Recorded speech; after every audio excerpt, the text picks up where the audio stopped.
مال چوری کر کے لائے اور پھر اس کو بیچے، یہ تو بہت بڑا دھوکہ ہے۔ ایک تو چوری کرتا ہے اور پھر سامنے والے کو دھوکہ دیتا ہے، بیچ کر ذرا سستے میں بیچتا ہے تاکہ زیادہ سے زیادہ لوگ اس کے پاس آ جائے۔ کتنا بڑا دھوکہ! کیا کرنا چاہتے ہیں ایسے لوگ جو خود بھی حرام کھاتے ہیں اور معاشرے کے پیٹ میں بھی حرام لقمے ٹھونسنا چاہتے ہیں، وہ اپنا انجام کیا دیکھنا چاہتے ہیں؟ ایسے لوگوں کے لیے قرآن نے کہا ویل ہے، بربادی ہے۔ ایسے لوگ دنیا میں بھی برباد ہوتے ہیں اور آخرت میں بھی برباد ہوتے ہیں۔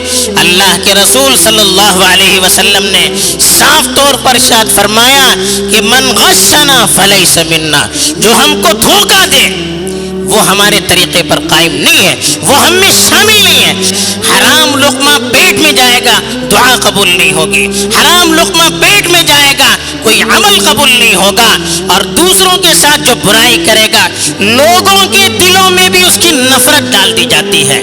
جو لوگوں کو نقصان پہنچانے کی کوشش کرتا ہے، جو لوگوں کو دھوکے میں رکھ کر اپنے کاروبار کو چمکانا چاہتا ہے، نہ اللہ اس سے خوش ہوتے ہیں، نہ بندے اس سے خوش ہوتے ہیں، نہ زندگی اس کے لیے خوشحال بن سکتی ہے۔